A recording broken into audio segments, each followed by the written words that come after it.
কড়াইয়ে তেল গরম হয়ে গেছে, পটলগুলো দিয়ে দিলাম, নুন দিলাম, হলুদ দিলাম, দিয়ে পটলগুলো ভালো করে লাল করে ভেজে নিতে হবে।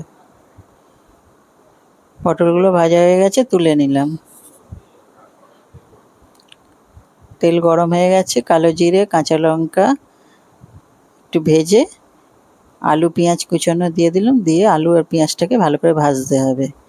ভাজা হয়ে গেছে, টমেটো দিলাম, স্বাদ মতো নুন, হলুদ, জিরের গুঁড়ো, ধনের গুঁড়ো দিয়ে দিলাম, দিয়ে একটু ভেজে নিতে হবে।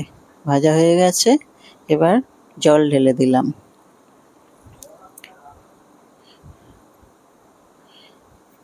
আলুটা একটু সেদ্ধ করতে দিতে হবে, একটু মিষ্টি দিয়ে দিলাম, পটলগুলো দিয়ে দিলাম, দিয়ে এবার একটু কষে নিতে হবে। একটু ম্যাগি মশলা দিয়ে দিলাম, দিয়ে একটু ভাজা ভাজা করে নিলাম। জল